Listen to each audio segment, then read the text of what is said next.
Of that.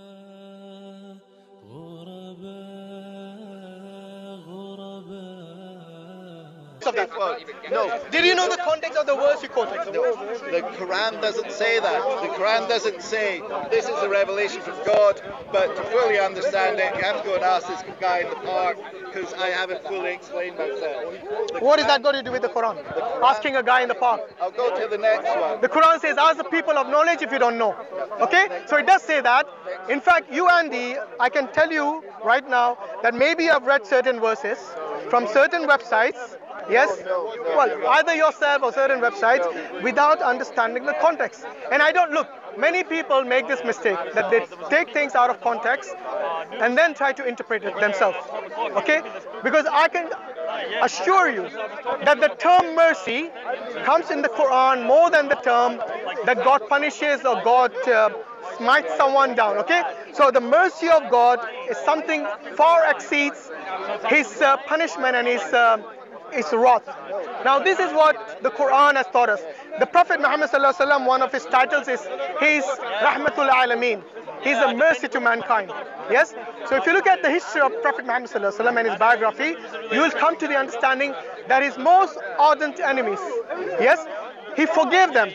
Even the people who murdered his uncle, those people, yes, the Habashi, the Abyssinian, and the woman, I forgot her name.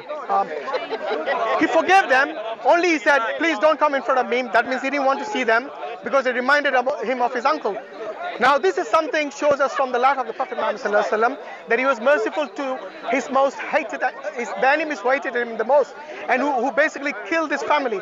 And then it comes to the time during the conquest of Mecca, where the Meccan pagans who used to persecute him and his companions, and they killed many of his companions, and they boycotted him, and they had sanctions against him. Yes, when he became victorious over them with an army of 10,000, he did not go and massacre all of them.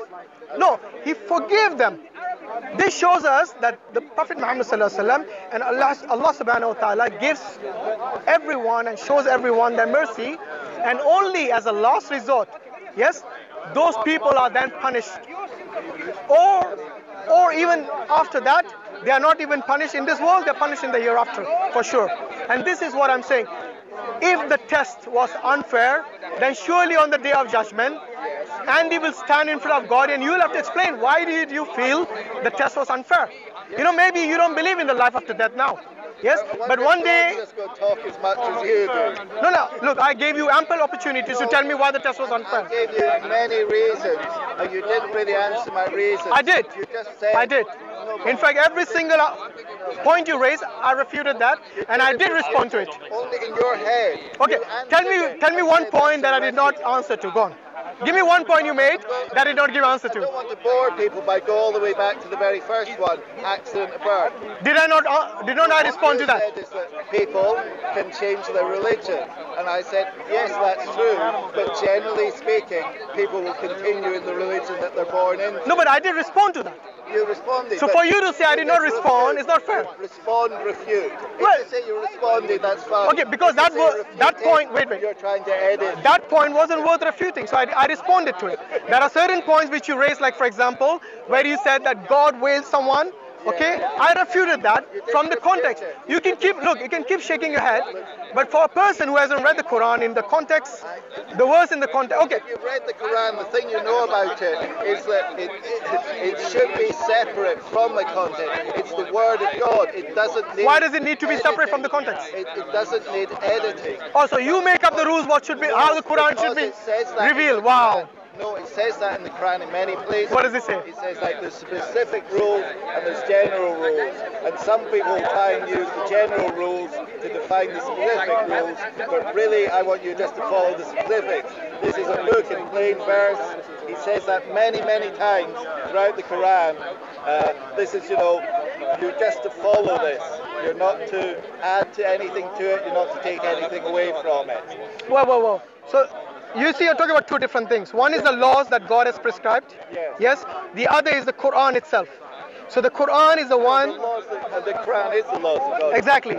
So why would you add something to a book of law? Yes, no. It is like me asking you, will you change the rules of DVLA just to satisfy your own whims and desires? No, you wouldn't. Adding something. You were adding. How did I add? Context. You say you have to add the context. What is the context? We don't know. God hasn't told us. He did. We'll You didn't listen to it. No, no. Okay, I'll tell you what. This verse which you mentioned, wait. This verse, hold on. Andy, no, it's not. You don't know what the meaning of context is, do you? Context doesn't mean, wait. Context doesn't mean adding to it. Context means understanding the situation that you're talking about. You don't even know the meaning of the word context. How can I explain to you? For you to say, it's not pretentious. For you to say that I'm adding to it by asking you to reflect on the context implies that you don't understand the meaning of the word context. Okay, what is context to you? Let's explain that. No, it's quite important because you somehow maybe. Okay, context. Yes. The word text is from the text. No, I'm asking the meaning of context. That's what I'm telling you, young man. Text, T-E-X-T, it's with the text. It's the bit that goes before the text and after. Okay, which means understanding the text in its context. Yes? Now, what did I say? That was changing what is in the Quran by asking you to reflect on the context. What did I change? Because you said I added something to it. Yes, go on, tell me. You said that when he says some people put a veil over their face, so they won't be able to understand, you added that that's actually only referring to certain people who rejected the Quran multiple times. Yes. But it doesn't say that in the in the verses. That's something that you're. Oh, I see what you mean. So you're saying it has to be verbatim what I said with regards to this. You know one thing, Andy. Do you understand that the Quran is not the only book of law or of in Sharia? The law within Sharia is not just taken from the Quran. Yes. We have something called the Hadith and the Tafsir and the Seerah, which is basically the biography. The Tafsir is the commentaries. Yes. So it basically is all of this. So for you to say Allah did not say that, you somehow are trying to say that it has to be only from the Quran. Because the Prophet ﷺ gives us the context as well, not just the Quran. Okay? So what I'm saying is that this is basically the Bani Israel that God is talking about. Allah says Allah has sealed their hearts. Yes? Because if you understand the Bani Israel, you know who the Bani Israel are? Okay, so this is basically the Jewish people, mainly, yes? The children of Israel, yes? Majority of the prophets came to them. So they rejected most of them. They killed many of them, the prophets. And these people, even though they have been given multiple warnings, they rejected the message of God. Now wait a minute. This is the context for you to understand as to why God has put a veil over them, or basically seal their hearts. Allah says, that they are deaf, dumb and blind, and they will never return to the truth. Do you understand? That is the context that I'm trying to explain to you. I'm not adding anything to the verse. To see that we're getting back to the point of it, it's not just, is it? You still haven't explained why. Why? Look, if somebody gives you, listen, wait. You're saying it's unjust. Could I talk a little bit? Because I did the punishment not suiting the crime. So that's one point. Another point, you were. No, but that's got nothing to do with the test being unfair. That's got nothing to do with the test being unfair. What you're talking about is the consequences of failing the test. Two different things. So please not move the goalposts from where we are. Right now we are discussing, so far you have said accidental birth, okay? Maybe the place where you're born, if you're born in a Muslim family or a Muslim country, you somehow automatically become a Muslim.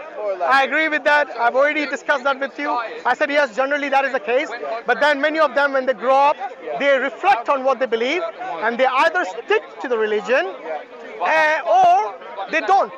Okay? So with regards to being fair and unfair, yes, I think an age, maybe during, maybe when they're 14, 15 years old, when they start going to college, university, yes, then they reflect on this because they now come into contact with other people other than their family, yes. After that, if they insist that they want to remain in the faith by their own research, yes, then I think that is fair. Is it not? So what was different back But you then? must know that often doesn't happen. What happens actually is some people who go up, maybe they're born here, they're raised in a Muslim family, they go off to university, they meet other, they meet atheists, they change their mind and they leave the faith. Other people who are maybe born, let's say in Afghanistan or Sudan, they grow up, they never go to university, they never leave home, they just move to the house next door, they never leave Islam. Okay, you're born in. My point would be that they're going to be rewarded, not for any good that they did, but just because they lived in a sort of Oh no. That's not how Islam works, my friend. No. No. When you become a certain age, you consciously are now acknowledging Islam and the belief in Islam. So you acknowledge that Allah is your God, and you acknowledge that Muhammad is your messenger, and you say this formula of the Shahada to become a Muslim and a practicing Muslim. By that meaning, you go and pray, you fast in Ramadan, you give your charity or zakat. This is what makes you a Muslim, not just being in a cultural Muslim. A cultural Muslim will be held accountable on the Day of Judgment, just like any other person on the Day of Judgment. So for you to say, oh, just because he was born in a Muslim, he's guaranteed to go to Jannah. No, it doesn't work like that. If you do not pray, for example, yes, this is a huge sin, yes. If you stop praying, then you will be held accountable for not praying. If you do not give zakat and you are obliged to give, you're obligated to give zakat, it is fard on you, and you do not give it, then you will be held accountable for it. So all these people are now sinning, and these are major sins, not minor sins. Yes? So for you to say that just because they're born in Afghanistan or born in some Muslim country or a Muslim family, automatically they go to Jannah. No. It's not a free ride. Look, for Jannah, I'm just saying, for Jannah, for going to paradise, yes, Allah is fair.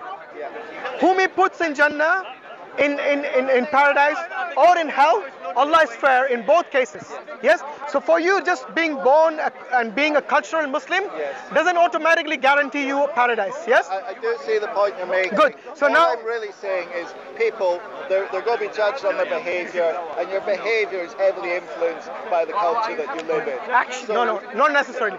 There are many cultures out there. They are Muslim, but when they come to practicing it, every country have their own black sheep, as you would say, that they basically do not practice the religion. They might just have a Muslim name. For example, in Ireland, you're Irish? No, Scottish. Scottish, sorry. It's okay. So in Scotland, there are many people who believe in God. They're born in a Christian country. You might be born in Scotland, but you're not a Christian. You see what I mean? So the same thing applies whether you're a Christian, a Hindu, a Muslim, that you at some point in your life make a conscious decision, yes, that you want to stay in your faith or reject it. Yes.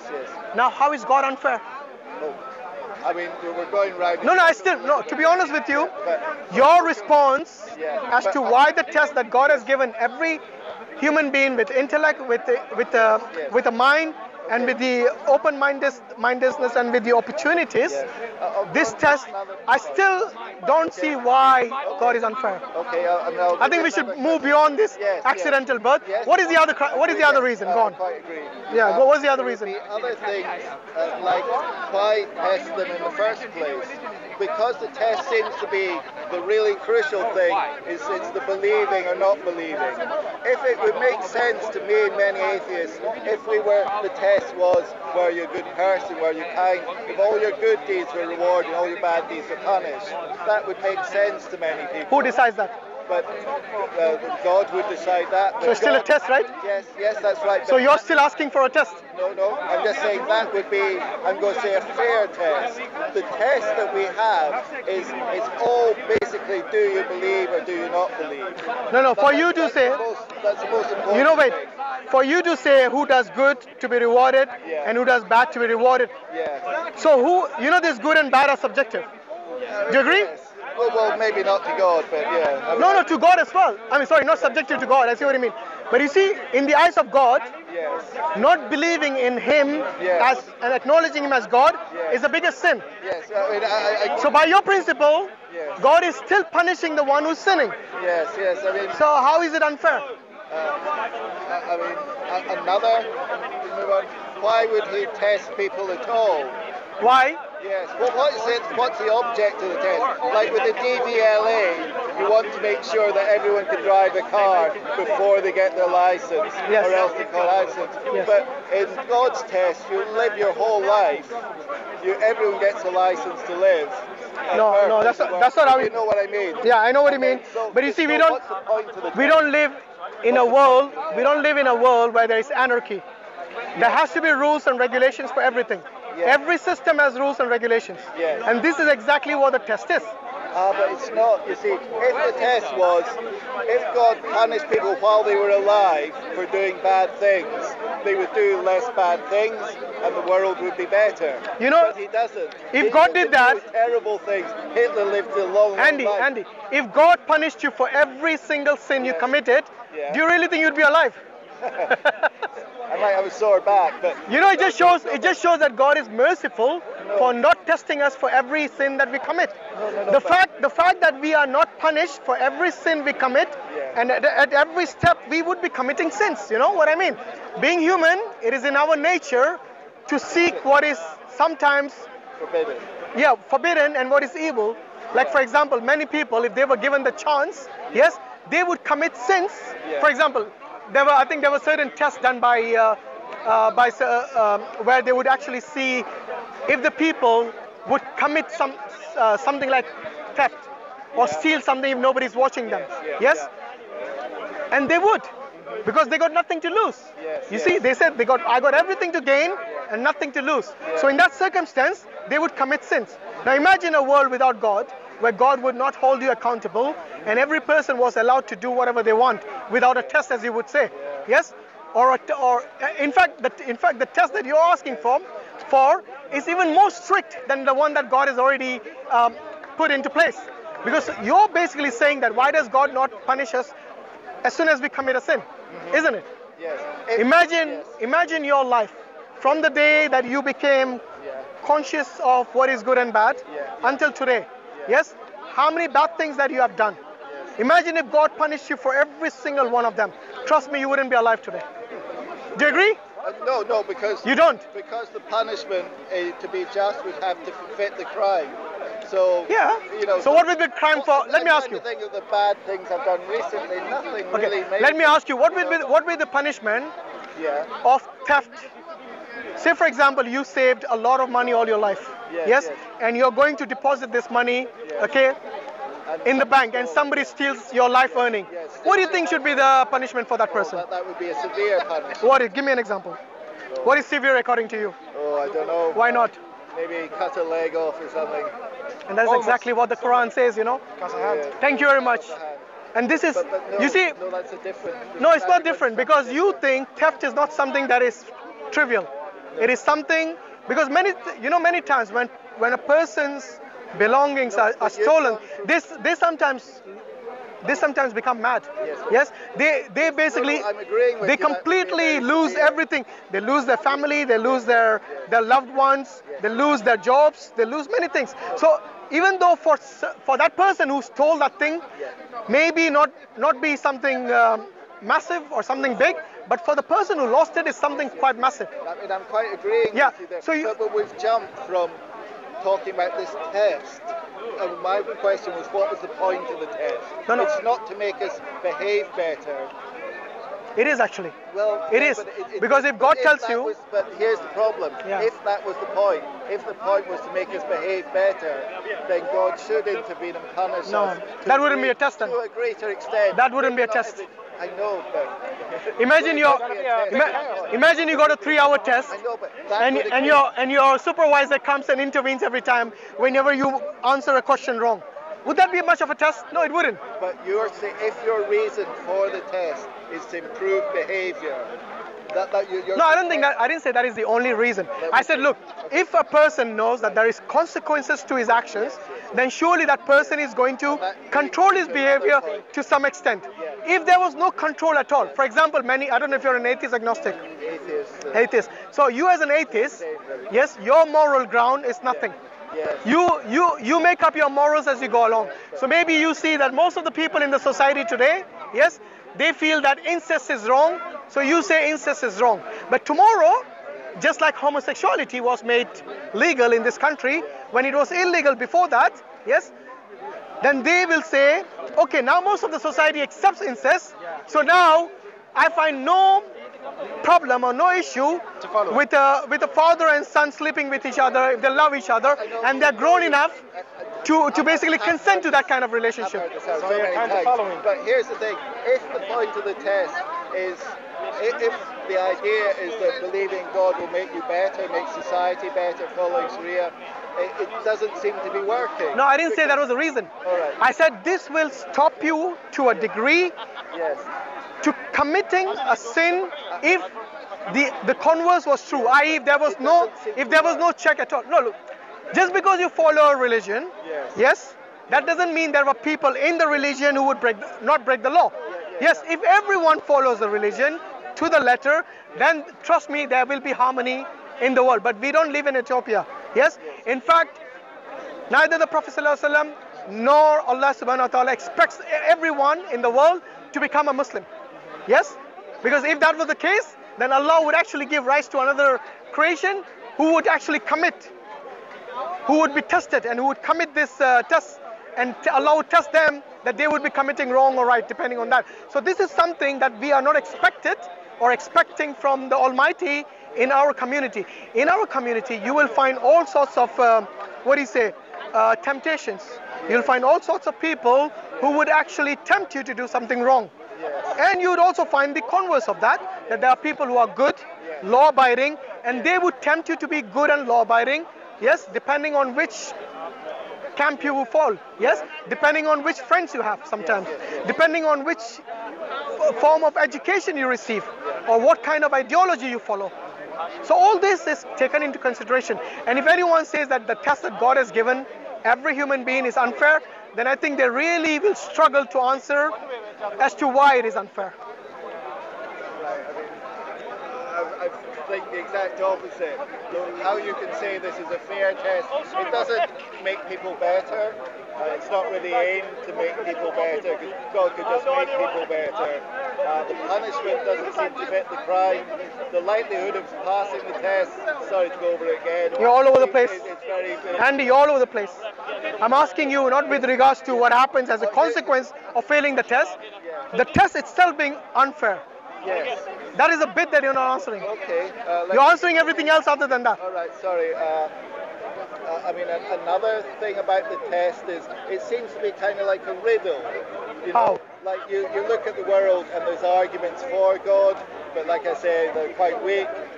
There's things, quite often people cite miracles in the Quran or miracles in the life of the Prophet, but they're never really convincing. You know, they're always kind of, well, it's kind of something he said long ago has sort of come true.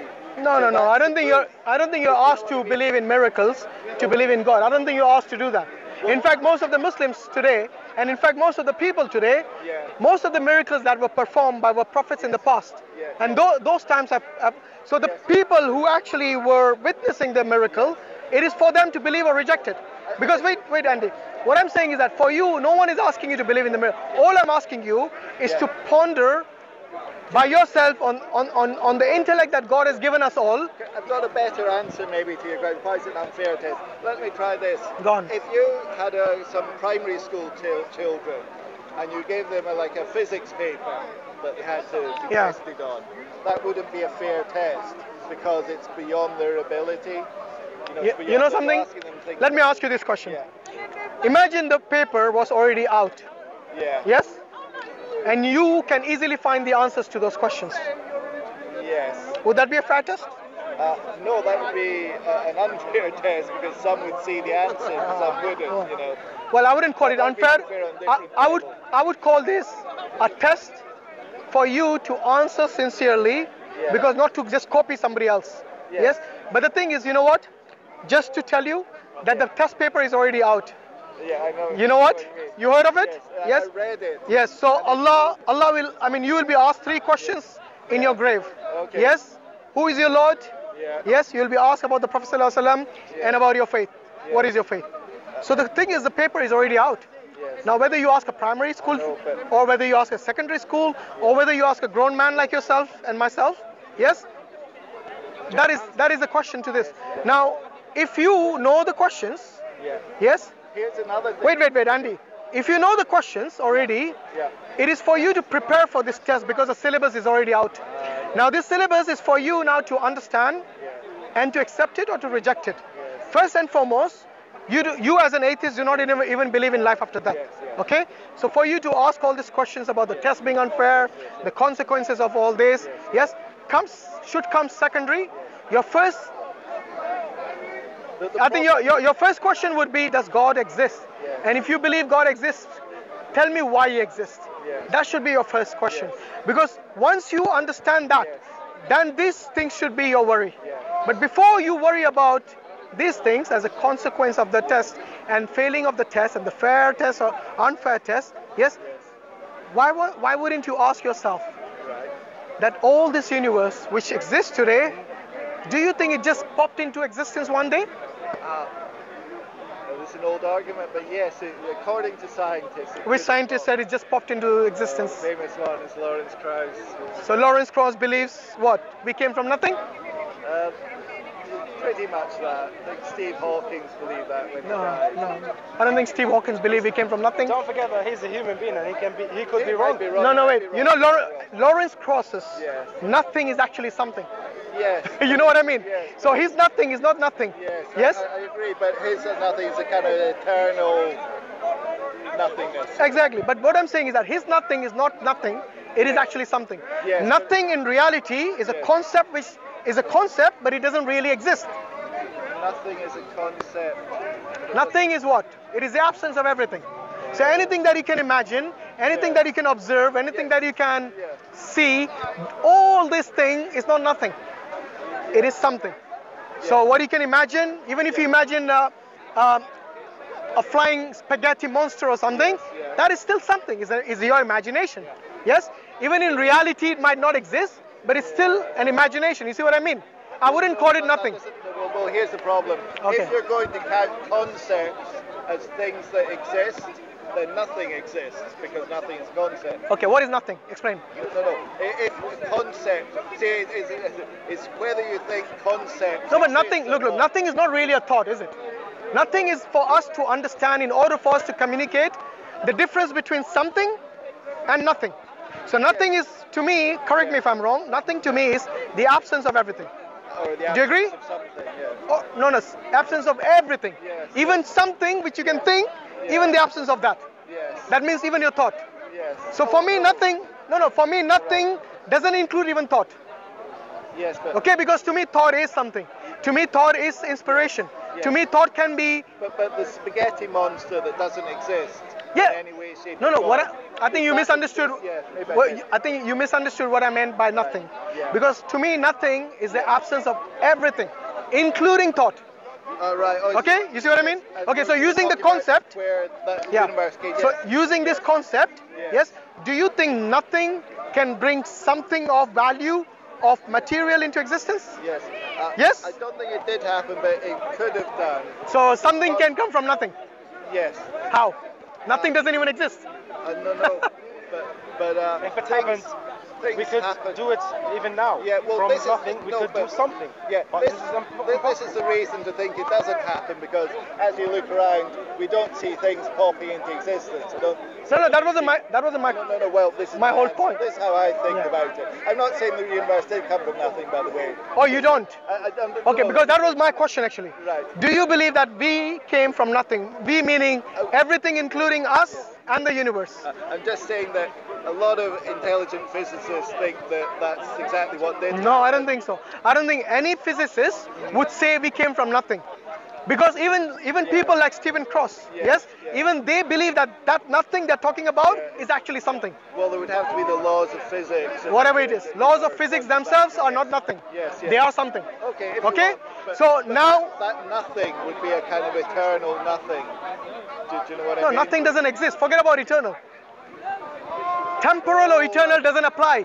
It doesn't even exist, my friend. But if the Kraussian nothing, if the Kraussian nothing is something... We're not talking about the Kraussian nothing here. that is a fallacy in itself if you call that nothing. Yes, but Because to me, that is something. So let's call something no, by its name.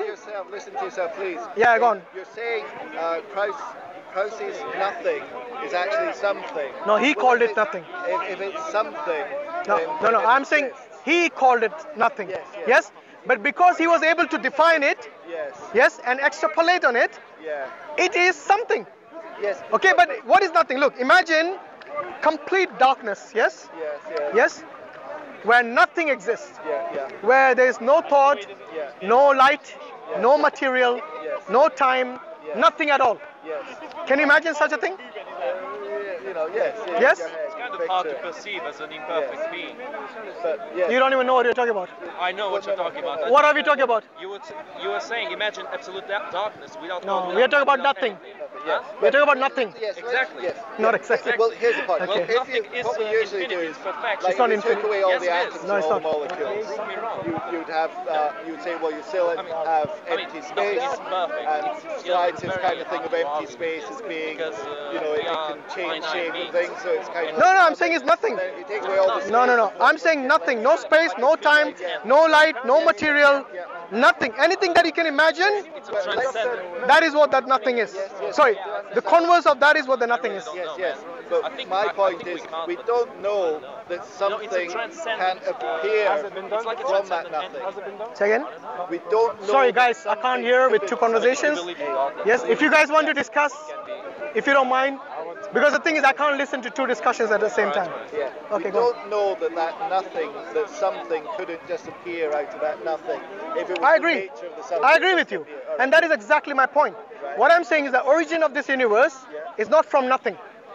No, but I'm saying the opposite. I'm saying if you had your complete and utter nothingness, Yeah? something might just suddenly appear. How?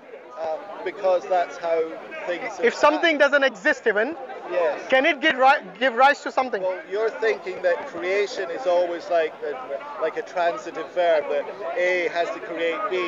It may be that A just creates itself, things just No, pop it's into called cause and existence. effect. Have you not heard of it? I've heard of it, but what they say... Everything that now, begins I to can't exist, prove it, but, trust me, everything that begins to exist Yes. must have a cause.